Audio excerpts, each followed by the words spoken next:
Bonjour à tous et bon début de semaine sur Afri7 Info.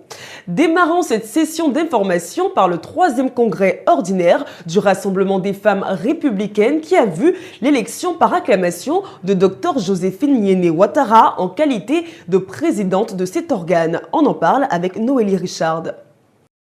Dr Joséphine Yéné Ouattara, candidate unique, a été élue dimanche par acclamation présidente des femmes du Rassemblement des Républicains RDR au pouvoir à l'issue du 3e congrès ordinaire du Rassemblement des femmes républicaines RFR. Elles étaient 7 candidates au départ, 5 se sont ralliées et une s'est désistée à 2 jours de l'ouverture du congrès, a expliqué Madame Binta Diallo de la commission communication du congrès. La nouvelle présidente du RFR s'était engagée lors de la campagne à mobiliser pour réélire le docteur Alassane Ouattara dès le premier tour de la présidentielle 2015 afin de conduire le pays à l'émergence.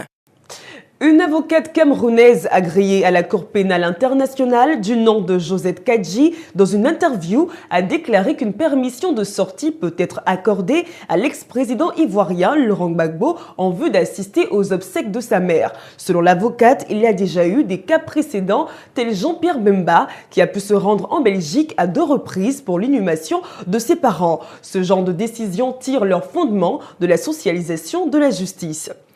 Le colloque international sur les modes alternatifs de règlement des différends organisé par l'OHADA depuis lundi à Abidjan, Côte d'Ivoire, a pris fin ce vendredi. Il a été marqué par plusieurs conférences sur les modes amiables de règlement des litiges, notamment la médiation, la conciliation et l'arbitrage. Reportage.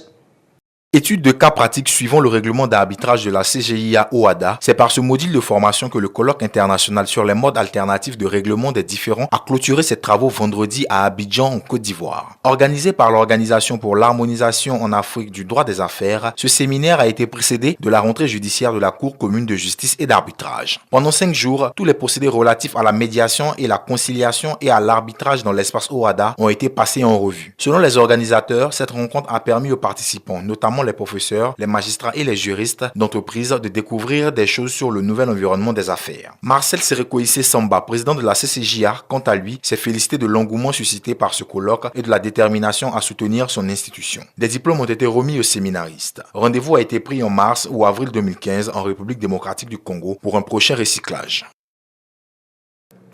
Le 2e tour des élections présidentielles au Brésil a donné pour vainqueur la présidente sortante Dilma Rousseff.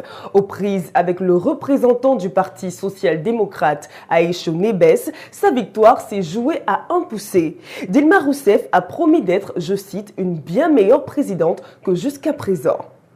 Fidèle à 12 ans de conquête sociale historique de la gauche, les Brésiliens ont réélu la candidate du Parti des travailleurs PT, Dilma Rousseff, avec 51,64% des voix contre 48,36% pour son adversaire de centre droit Aécio Neves du Parti social-démocrate brésilien PSDB. Il s'agit de la victoire la plus étriquée depuis la première élection présidentielle au suffrage direct organisée en 1989. La présidente réélue a promis humblement d'être une bien meilleure présidente que jusqu'à présent. Devant la foule en liesse de ses militants à Brasilia, elle a célébré sa victoire en s'engageant à placer son second mandat sous le signe du dialogue. Une tombée de foudre a endommagé la piste d'atterrissage de l'aéroport Conakry-Bessia hier en Guinée, selon des sources concordantes. Ceci a empêché le vol régulier d'Air France d'atterrir à l'heure prévue. Le vol a été dérouté vers Dakar. Selon les autorités aéroportuaires, les travaux de restauration ont commencé et les choses devraient rentrer dans l'ordre très bientôt. Au Burkina Faso, l'ensemble des établissements d'enseignement du préscolaire au supérieur seront fermés à compter de ce jour jusqu'au vendredi. Cette décision du ministère de tutelle fait suite aux manifestations annoncées des étudiants contre la modification de l'article 37 de la Constitution concernant le nombre de mandats autorisés au président de la République. Au Nigeria, 30 adolescents, des garçons et des filles, ont été enlevés par des islamistes présumés dans un village de l'État de Borno, au nord-est du pays, a déclaré dimanche un responsable local. Notons que la semaine dernière, environ 60 femmes et jeunes filles ont été enlevées à Ouaga et Gwarta, 2 villes de l'État de Borno proches de Chibok, la ville où 200 lycéennes ont été kidnappées en avril dernier par le groupe islamiste armé Boko Haram. Ouvrons la page sport de ce journal avec la Coupe d'Afrique des Nations féminines de football qui s'est soldée par la victoire de l'équipe nigériane face à celle du Cameroun. Les deux équipes finalistes avaient d'ores et déjà obtenu leur ticket pour la Coupe du Monde de football féminin.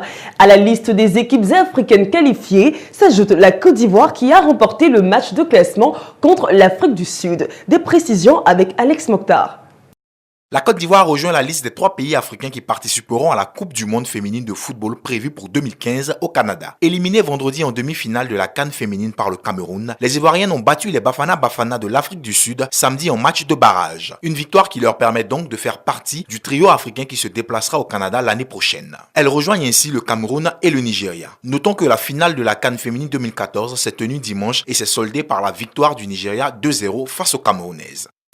Les nouvelles sont bonnes pour Serena Williams, elle qui avait lamentablement échoué face à Simona Halep, a pris une revanche bien méritée en remportant le Master féminin face à la Roumaine qui l'avait précédemment fait tomber. Reportage. C'est une Serena Williams particulièrement réjouie qui a été aperçue dimanche en fin d'après-midi à Singapour. L'Américaine a en effet pris sa revanche sur Simona Halep, son bourreau de mercredi dernier. C'est au cours d'un match différent de celui du mercredi que Serena a cette fois-ci haussé son niveau pour venir à bout de la Roumaine en 2-7, 6-3, 6-0. Notons que l'Américaine devient ainsi la première joueuse depuis Monica Seles en 1990, 1991 et 1992 à s'imposer 3 fois d'affilée dans ce tournoi. La 9e journée du Classico était de nature à donner des palpitations avec ce choc Real de Madrid-Barcelone. Cette rencontre tant attendue a donné pour vainqueur le Real de Madrid avec un score de 3-1. Reportage. La 9e journée du championnat espagnol s'est déroulée le samedi 25 octobre. Cette journée était marquée par le choc entre le Real de Madrid et le FC Barcelone qui s'est soldé par une écrasante victoire des Madrilènes 3-1. Malgré l'ouverture du score de Neymar à la 4e minute, les Catalans ont encaissé leur premier but en Liga cette saison par Cristiano Ronaldo sur pénalty à la 35e minute. Pep sur corner à la 50e et Karim Benzema à la 61e ont scellé le sort de la rencontre. Grâce à cette victoire remportée à Santiago Bernabéu, les poulains de Carlo Ancelotti grimpent dans le tableau et pointent ainsi à la 2e place à 1 point de leur adversaire du soir. La Première Ligue en était elle aussi à sa 9e journée. Ce dimanche a donné lieu au choc Chelsea-Manchester United. Ce match a vu le premier but de Didier Drogba en championnat anglais après son comeback à Chelsea. Reportage.